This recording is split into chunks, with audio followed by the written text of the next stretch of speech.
అదే RTV app వార్తల్ని క్షణాల్లో చదివే అవకాశం ఉంటుంది. ఒక న్యూస్ పేపర్, ఒక టెలివిజన్ ఛానల్ మీ చేతుల్లో ఎప్పుడూ ఉంటాయి. తెలుగు రాష్ట్రాల్లో సంచలనం సృష్టించిన అఘోరి అలియాస్ శ్రీనివాస్ గురించి అందరికీ తెలుసు. గత కొన్ని నెలలుగా కూడా అటు తెలుగు ఆంధ్రప్రదేశ్, తెలంగాణలో కూడా అతను అఘోరి చేసినటువంటి కార్యక్రమాలన్నీ కూడా మొత్తం దేశవ్యాప్తంగా సంచలనం రేపిన పరిస్థితి. తర్వాత వర్షిణితో పరిచయం, తర్వాత జరిగిన పరిణామాలన్నీ కూడా మనం చూసాం. తర్వాత అతన్ని ఒక కేసుకు సంబంధించి డబ్బులు తీసుకుని మోసం చేశారన్న కేసుకు సంబంధించి అరెస్ట్ చేసిన తర్వాత ఇటీవలే అతను అఘోరి బయటకు వచ్చిన పరిస్థితి. అయితే అప్పటి నుంచి కూడా అఘోరి అరెస్ట్ అయిన తర్వాత వర్షిణి ఏమైంది, ఇప్పటివరకు కూడా అసలు వర్షిణి ఏమైంది, ఎక్కడుంది, ఏం చేస్తుంది అనేది ఎవరికీ తెలియదు. అయితే ఆర్టీవీ మీకు ఎక్స్క్లూజివ్గా వర్షిణిని చూపించే కార్యక్రమం చేస్తుంది. ప్రస్తుతం మనతో పాటు వర్షిణి ఉన్నారు. ఒకసారి మాట్లాడే ప్రయత్నం. మా వర్షిణి ఎలా ఉన్నారు? ఫైన్ అండి. ఏమైపోయారు ఇన్ని రోజులు? అంటే అఘోరితో ప్రయాణం స్టార్ట్ అయిన తర్వాత, అరెస్ట్ అయిన తర్వాత ఒక్కసారిగా మీరు తెరమరుగు అయిపోయారు. ఏమైంది అసలు? అరెస్ట్ చేసిన తర్వాత యాజ్ ఇట్ ఈస్ నన్ను శంకర్పల్లి పోలీస్ స్టేషన్ పంపించారు. సిఐ గారు అడిగారనమాట, పేరెంట్స్తో వెళ్తావా అమ్మ, లేకపోతే ఇంకేమైనా ఎక్కడికైనా వెళ్తావా స్టే కోసం అని చెప్పానంటే, నేను పేరెంట్స్తో అయితే వెళ్ళను అని చెప్పాను. ఇలా ఒక ట్రస్ట్ ఉందమ్మా హైదరాబాద్లోనే, సన్ సిటీ దగ్గర, Kasturba Gandhi national memorial trust అనమాట.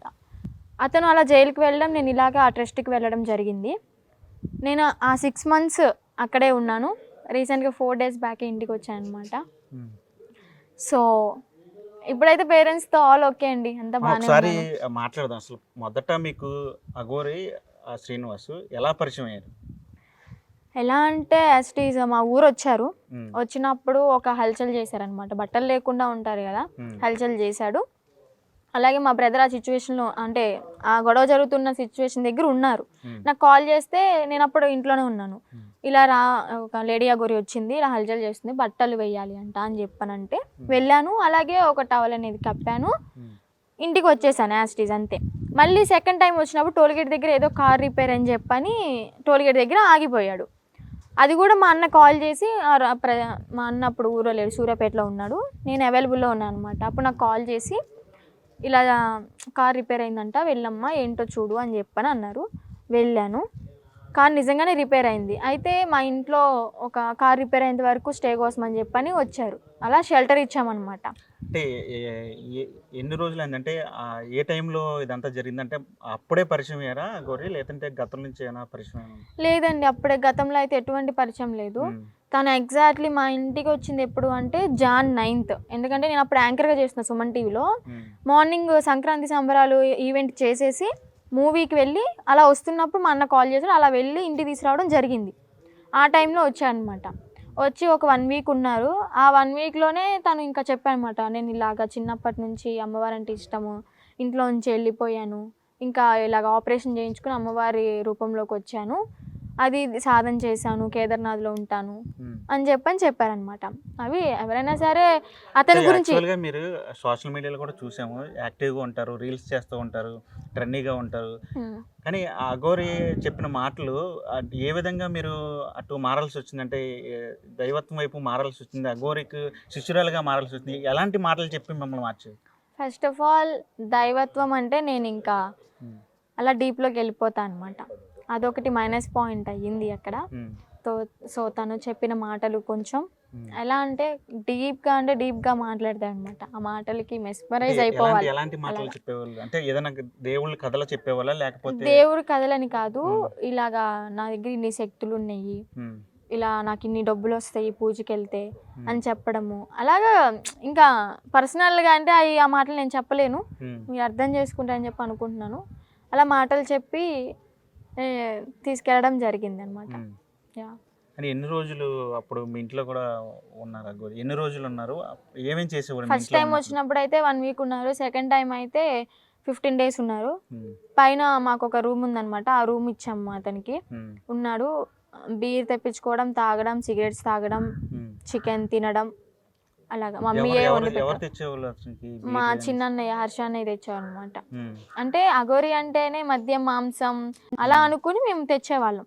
సాధారణంగా అఘోరి అంటే మద్యం మాంసం అనేది బయట అంతా ప్రచారం జరుగుతుంది. ఎవరు కూడా డైరెక్ట్‌గా చూసింది లేదు. అఘోరీలంతా కూడా హిమాలయ పర్వతాల్లో నుండి ఎక్కడో ఉంటారు. వాళ్ళ జనావాసాల్లోకి రారు. అంటే మీ ఇంటికొచ్చి అక్కడ ఇంట్లో ఉంటూ మద్యం అయిన తాగడం అంటే తల్లిదండ్రులు ఎట్లా? బాగా నమ్మాం కాబట్టి మాకు ఈ బుద్ధి అనమాట. అలా. ఇప్పుడు అంటే చాలా రోజుల తర్వాత ఇప్పుడు ఒక్కసారిగా మీరు బయటకొచ్చారు. ప్రధాన కారణం ఏమైనా ఉందా? లేదంటే నార్మల్‌గా? ప్రధాన కారణం అంటే గుడ్డిగా నమ్మి వెళ్ళాను. అలాగే ఆ ట్రస్ట్‌లో ఉన్నంతసేపు వాళ్ళు నాకు ఏ అప్డేట్ అయినా సరే ఇస్తూ ఉండేవాళ్ళనమాట. అతను ఇలాంటోడమ్మ, ఇలాంటోడు, మీ పేరెంట్స్‌తో వెళ్ళిపో, తను ఇలా చేశాడని చెప్పని కొన్ని చెప్పారు నిజాలు అనేవి. చూయించారు కూడా. సో నేను రియలైజ్ అవ్వక తప్పదు ఇంకా. నాకు తల్లిదండ్రులే దిక్కయ్యారు కదా లాస్ట్‌కి. అందుకే అన్న తల్లిదండ్రులు మించిన దైవం లేదు. అంటే వాస్తవానికి మీ ఇద్దరు కూడా దేశవ్యాప్తంగా ఉన్నటువంటి పుణ్యక్షేత్రాలకు వెళ్ళారు, పెళ్లి కూడా చేసుకున్నారు, ఆ వీడియోలు కూడా బయటకు వచ్చాయి. అంత క్లోజ్ రిలేషన్ ఎట్లా ఏర్పడింది అసలు?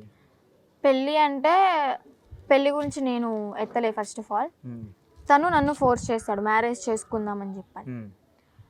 సో ఆ మాటలకి చేసుకుంటే ఇలా ఉంటుంది, మీ పేరెంట్స్ని కూడా మనం తెచ్చుకుని చూసుకుందాము, ఒక మంచి లైఫ్ అనేది ఉంటుంది నీకు. ఇప్పుడు నువ్వు నాతో వచ్చేసావు ఇలాగా, ఇప్పుడు నువ్వు బయటకు వెళ్ళాగానే తలెత్తుకుని తిరగలేవు, నీకు సూసైడ్ చేసుకుని చచ్చిపోవడం తప్ప వేరే ఛాన్స్ లేదు అని చెప్పని అన్నా అనమాట. పెళ్ళికనైతే ఫోర్స్ చేసి మరీ ఒప్పించాడు. అలాగే ఆ ఫోర్సింగ్తోనే మ్యారేజ్ చేసుకున్నాం. ఇష్టపడే చేసుకున్నారని చెప్పి అతను చెప్పిన పరిస్థితి కదా? ఇష్టపడి అంటే కొంచెం ఇష్టం ఉంది, కొంచెం బలవంతం ఉంది. చెప్పి పెళ్లి చేసుకున్నా అంటే భారీగా ఉండాలని చెప్పి పెళ్లి చేసుకున్నారు, లేదంటే ఒక అఘోరిగా మీరు కూడా మారిపోయి అతనితో పాటు దేశవ్యాప్తంగా పుణ్యక్షేత్రాలు తిరగాలని చెప్పి పెళ్లి చేసుకున్నారు? ఏం చెప్పి చేసుకున్నారు? భార్యగా ఉండాలని చెప్పి చేసుకున్నాడు. అఘోరిగా మారుస్తా అది ఇదని ఏం చెప్పలేను, భార్యగానే యాక్సెప్ట్ చేస్తాను నేను అని చెప్పాను. మీరు ఎట్లా ఊహించుకున్నారు భవిష్యత్తు? తను చెప్పిన మాటలు ఒక సైడ్ అయితే, ఇంకోటి నేను ఏమనుకున్నా అంటే ఓకే తినకి చిన్నప్పటి నుంచి ఎవరు లేరు, ఫ్యామిలీలో పెరిగిన మనిషి కాదు, ఓకే నేను ఒక లైఫ్ ఇద్దాము అని చెప్పని ఆ థాట్లో ఆలోచించింది. తను చెప్పిన మాటల్ని బట్టి నేను థింక్ చేశాను. అలాగని చెప్పి ఓకే పిల్లలు అంటావా దత్తత తీసుకుని పెంచుకోవచ్చు, ఆ పాయింట్లో ఆలోచించి అంత దూరం వెళ్ళడం జరిగింది. యాక్చువల్లీ నేను మోసపోయాను అంతే.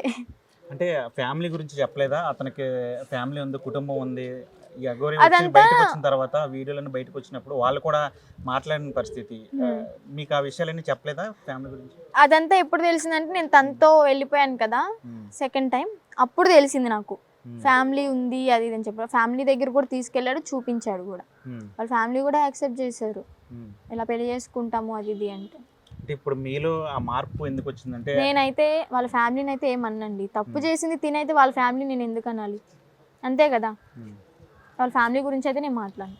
అంటే మార్పు ఎందుకు వచ్చిందంటే పూర్తిగా అప్పుడు మీరిద్దరూ కలిసి ఆ పుణ్యక్షేత్రాలకు వెళ్ళినప్పుడు దేశవ్యాప్తంగా మీరు అప్పుడు వచ్చినటువంటి వీడియోలు అవన్నీ చూసి అందరూ కూడా వీళ్ళు ఇంకా ఖచ్చితంగా కలిసే ఉంటారు, పెళ్లి చేసుకున్నారు, జీవితాంతం కలిసే ఉంటారని ఒక చర్చ కూడా నడిచింది. కానీ కొద్ది రోజులకి ఆ బంధం విడిపోవడానికి ఏం కారణం? ఏమైనా గొడవ అయిందా లేకపోతే?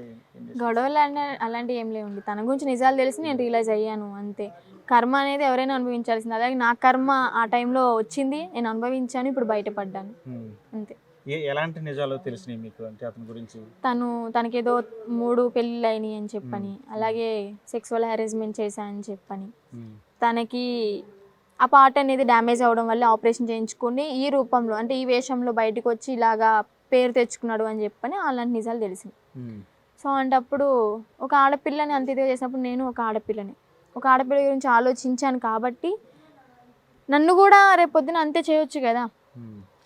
సో అందుకని చెప్పి మీ ఇంటికి వచ్చి ఇప్పుడు అతను స్టోరీ అంతా చెప్పినప్పుడు ఈ ఎపిసోడ్లు చెప్పి ఫ్యామిలీ గురించి చెప్పలేదు సరిగ్గా. అవును, మొదట పెళ్ళయిందని చెప్పి ఆ భార్య ఉందని చెప్పి ఆ విషయాలు చెప్పాడా? లేదు, మ్యారేజ్ అయింది అది ఏజ్ కూడా నాకు రాంగే చెప్పాడు. ఏంటి పోలీసులు చెప్పారు 38 ఏమో అంట, అతనికి నాకు 27 అని చెప్పాడు. అంటే అఘోరికి ఏజ్ దాయాల్సిన అవసరం ఏముందంటే మిమ్మల్ని అట్రాక్షన్ చేసుకోవడం కోసం అట్లా చెప్పుకుంటాడా? మేబీ అంతే కదా. మరి ఇక్కడ లైవ్ లో చూస్తున్నట్టయితే అంతే. అసలు నిజమైన ప్రేమ ఓకే, నన్ను నిజంగా చూసుకోవాలి అనుకున్నాను అనుకోండి, తన గురించి నిజాలని చెప్పాలి, తన ఏజ్ చెప్పాలి, దాచిపెట్టాల్సిన అవసరం ఏంటి, అంతే కదా. నిజం తెలిస్తే అలాంటి నిజాలు చెప్తే ఎవరైనా వెళ్తారా? లేదు కదా, అందుకే దాచుకున్నాడు. అతను జైలు నుంచి బయటకు వచ్చిన తర్వాత నేరుగా వర్షిని దగ్గరికి వెళ్తారని ప్రచారం జరిగింది. అంటే మిమ్మల్ని కాంటాక్ట్ అవ్వడం కానీ, మీ దగ్గర రావడానికి ప్రయత్నించడం కానీ, లేదా మీ కుటుంబ సభ్యులతో మాట్లాడడం కానీ అట్లాంటిది ఏమన్నా మీ దగ్గరికి చేరే ప్రయత్నం ఏమైనా చేశాడా? అంత ధైర్యం అయితే చేయలేదులేండి. ఉమ్. నా దగ్గరికి అయితే ఏం రాలేదు, ఎలాంటి కాంటాక్ట్ లేదు. అసలు జైలు నుంచి బయటకు వచ్చిన తర్వాత ఏం అసలు కాంటాక్ట్ ఏం లేదా? లేదు, కాంటాక్ట్ అనేది లేదు. మీకేమనిపించింది అంటే మీరు ఇష్టపడే చేసుకున్న అంటే కొంచెం ఇష్టం అని చెప్పారు. ఇష్టపడి చేసుకున్న తర్వాత ఒకసారి మాట్లాడదాము, నచ్చ చెప్పి ఇది వద్దని చెప్దాము అనే ప్రయత్నం ఏమైనా చేశారా? ఎంత ప్రయత్నించా. యాక్చువల్గా మ్యారేజ్ అయిన తర్వాత వీడియోస్ అవన్నీ బాగా ట్రోల్ అయినాయి కదా, నాకు యాక్చువల్గా మొబైలే ఇవ్వలేదు. యూట్యూబ్ ఓపెన్ చేయొద్దు, మనం ఒక 1 వీక్ బంద్ చేద్దాం, అప్పుడు కొంచెం కూల్ అవుతుంది బయట, అప్పుడు మనం ప్రశాంతంగా తిరగొచ్చు అని చెప్పి నాకు అసలు ఫోనే ఇచ్చేవాడు కాదు. అంటే అప్పుడు నేను ఎలాగా ఇదవుతాను. అంటే ఏం ప్లాన్ చేసుకున్నాం? మీ ఇద్దరు పెళ్లి చేసుకున్న తర్వాత ఏం ప్లాన్ చేసుకున్నారంటే ఎట్లా ఉందాము, ఇలా పలానా చోట ఉందాము, ఇలా చేద్దాం ఏమైనా ప్లాన్ చేసుకున్నారా? ప్లానింగ్ అయితే ఉంది. అదే కండువల మ్యారేజ్ చేసుకున్నాం కదా, అక్కడే ఒక 15 km డిస్టెన్స్లో ఒక ల్యాండ్ ఉందన్నమాట. అక్కడ ఆశ్రమం కట్టి అక్కడ ఉందాము అని చెప్పని అరేంజ్ చేశారు. అంత డబ్బు ఉందా అంటే ఫోన్ చేస్తే, చిటికలో ఫోన్ చేస్తే ఇలా పడతాయి అని చెప్పని అంటాడు. ఎప్పుడన్నా అలా చేసి చూపించాడా? నేను పలానా వాళ్ళకి ఫోన్ చేస్తాను, నాకు డబ్బులు ఇస్తారు, చూడు చెప్పాడు కానీ చేయలేదా? చెప్పాడు కానీ చెయ్యలే. అంటే రీసెంట్ గా కూడా అతను మాట్లాడినప్పుడు ఒక ఇంటర్వ్యూలో ఆ వర్షిని గురించి ఏం చెప్తుంటే ఎవరో నాకు తెలియదు అని మాట్లాడేది. తెలియకుండానే ఇంత కథ నడిపాడా? తెలీదు అని చెప్పినంత సింపుల్ కాదు తెలీదు అన్న వర్డ్. అది తనకి తెలియాలి, ఎందుకంటే తను తప్పు చేశాడు కాబట్టి తెలీదు అని చెప్తున్నాడు. నేను తప్పు చేశాను కానీ నేను రియలైజ్ అయ్యాను, కానీ నేను ధైర్యంగా మాట్లాడుతున్నా కదా, అలాగే మాట్లాడాలి తను కూడా. అలాంటప్పుడు తనకిలాగా మాస్కులు పెట్టుకుని, స్పెట్స్ పెట్టుకుని, క్యాప్ పెట్టుకుని అయితే రాలేదే. నా ఫేస్ అనేది ఓపెన్గా చూపిస్తున్నా. ఎందుకంటే మీ గురించే అంతకు ముందు వరకు డ్రెస్ లేకుండా, బట్టలు లేకుండా పూర్తిగా అగోరిలా తిరిగి అతను ఇప్పుడు కళ్ళజోడు పెట్టుకొని, మాస్క్ పెట్టుకొని, డ్రెస్లు వేసుకొని తిరుగుతున్నా కదా. అంటే మీ గురించి అంటే మీ నుంచి తప్పించుకోవడానికి అట్లా చేస్తున్నారా, లేదంటే తప్పించుకోవడానికో అది ఇంకో వేషమో కొత్త వేషం మేము ఎవరికి తెలియదు కదా. మేబీ అలాగ డ్యామేజ్ అయిపోయాడు కాబట్టి ఇలాగ కొత్త రూపం అంతే. సాధారణంగా అతను అఘోరి కాబట్టి అతనికి అంటే ఇప్పటి వరకు జరిగిన ఎపిసోడ్ వల్ల అతనికి ఏం నష్టం లేదు, కానీ మీకు చాలా తను అఘోరి అయితే ఫస్ట్ ఆఫ్ ఆల్ చూడకుండా ఇప్పుడు కాలభైరవ అష్టకం పాడి వినిపించమని చెప్పండి, అంతే కదా. ఏదైనా అమ్మవారిది మంత్రం చెప్పమని చెప్పండి, వందే మాత్రం పాడమని చెప్పండి, అంతెందుకు పర్ఫెక్ట్గా వందే మాత్రం పాడమని చెప్పండి. నేనైతే ఇది ఛాలెంజ్ చేస్తాను. అంటే అతనికి ఏమీ రాదు, అఘోరా కాదని చెప్తున్నారా మీరు? అవును, అఘోరా కాదని చెప్తున్నాను. నేనున్నప్పుడు కూడా కార్ డ్రైవింగ్ చేయడము, తినడము, సిగరెట్ తాగడము, అంతేగాని ఎలాంటి సాధన లేదు నా దగ్గర ఉన్నప్పుడు కూడా. ఏం చేయలే. నార్మల్ గా ఇంట్లో ఉన్నప్పుడు పూజలు చేసేవాళ్ళని చెప్పారు కదా, ఏం పూజలు చేసేవాడు? మా ఇంట్లో ఉన్నప్పుడు ఒక్కసారి అండి ఏం జరిగింది, వచ్చిన 2 days కి ఆఫ్టర్ 2 days ఒక అరగంట నేను సాధన చేసుకుంటా అన్నారు. వెళ్ళాడు రూమ్లోకి, అంటే మా విండోస్ ఓపెన్లోనే ఉంటాయి అన్నమాట. వెళ్ళాడు, సాధన చేసుకుంటున్నాడు. చూశాను, అంటే చూస్తూ ఉంటాం కదా అయిపోయిందా లేదా అని చెప్పని. సాధన చేసుకుంటున్నాడు, అలా కళ్ళు మూసుకుని ఇలా కూర్చొని ఒక 20 minutes ఉన్నాడు అంతే. తర్వాత బయటకు వచ్చేసా అనమాట. అంటే ఒంటి కాలు మీద నేను మంచు కొండలు 6 గంటలు నుంచోగలను, ఐస్ మీద ఇలా సాధన చేయగలను అనేవాడు. ఒక 20 నిమిషాలు కుదురుగా కూర్చోలేకపోయాడు. అదేం సాధన అని నేను అంటాను. అంటే ఇప్పుడు అంటే మీరు అప్పట్లో ఇవన్నీ మాట్లాడలేదు కదా అని అనొచ్చు, కానీ అప్పుడు నాకంత ఇది లేదు కదా, తెలివి అంత ట్రాన్స్ లోకి వెళ్ళిపోయాను, తీసుకెళ్ళాడు. ఇప్పుడు ఆ ట్రాన్స్ నుంచి బయటకు వచ్చాను కాబట్టి ఇవన్నీ చెప్పడం జరుగుతుంది. అంటే మీకు ఏమన్నా మన పాతకాలంలో చెప్తా ఉంటారు, అంటే మందు పెట్టారు ఎట్లా అని, అటువంటిది ఏమైనా జరిగింది, ప్రయోగం జరిగింది అనుకుంటున్నారా? మందు అంటే అవి నేను నమ్మనులేండి, కేవలం మా మాటల ద్వారా ఏమో తను చెప్పలేం కదా. అంటే ఇప్పుడు ఏం కోరుకుంటున్నారంటే అతని వల్ల మీ జీవితం చాలా డ్యామేజ్ అయింది. ఇప్పుడు చాలా కాదు, చాలా అంటే చాలా డ్యామేజ్ అయిపోయింది, పూర్తిగా కొలాప్స్ అయిపోయింది నా లైఫ్. నా జీవితాన్ని పైకి తెచ్చుకోనంత కిందకి వెళ్ళిపోయాను అనమాట. అదే నేను బ్యాకప్ ఇచ్చుకుని ఇప్పుడు నేను నా జీవితాన్ని సర్దుబాటు చేసుకుని పైకి రావాలని కోరుకుంటున్నాను. ఇప్పుడు మీ పేరెంట్స్ ఉంటున్నారా మీరు? అవును, అమ్మ నాన్నతోనే ఉంటున్నానండి. వాళ్ళు ఏమంటున్నారు మిమ్మల్ని? అంటే ఇప్పుడు ఇలా మీరు మారిన తర్వాత కెరీర్ మీద ఫోకస్ పెడుతున్నప్పుడు వాళ్ళ నుంచి ఎట్లాంటి సపోర్ట్ ఉంది? నేను అతనితో వెళ్ళిపోయినప్పుడు అదే సపోర్ట్ ఉంది అమ్మ నాన్న దగ్గర నుంచి. ఇప్పుడు మళ్ళీ తిరిగి వచ్చినప్పుడు కూడా సేమ్ అదే రియాక్షన్, అదే సపోర్ట్ ఉంది. దానికి నేను చాలా థ్యాంక్స్ చెప్పుకున్నాను నా ఫ్యామిలీకి. సపోర్ట్ అనేది ఇంత కూడా తగ్గలేదండి పేరెంట్స్ తరపు నుంచి అయితే. వాళ్ళు ఎప్పుడు నాకు సపోర్ట్ చేస్తూనే ఉన్నారు. మీరు ఆ అఘోరి పేరు చెప్పినప్పుడు చాలా కూల్గా సమాధానం చెప్తున్నారు, మాట్లాడుతున్నారు. కానీ అతను చాలా ఫైర్, వర్షిణి అని పేరు చెప్తేనే ఫైర్ అయిపోతున్నారు. అంటే అతను ఏమైనా మీరు మోసం చేశారా, లేకపోతే అతను మిమ్మల్ని మోసం చేశారు? అది మీరు చెప్పాలి. ఎవరు మోసపోయారు ఇక్కడ, ఎవరు మోసం చేశారు అనేది మీకు తెలియాలి. చూసే వాళ్ళకి, జనాలకి అర్థం అవ్వాలి. మోసం చేసింది తను, మోసపోయింది నేను. తనకు అవన్నీ అలవాటేనేమో, కానీ నాకు అలవాటే లేవు. కానీ నేను వెళ్ళాను, బాధపడ్డాను, కష్టపడ్డాను, తెలుసుకుని వెనక్కి వచ్చాను.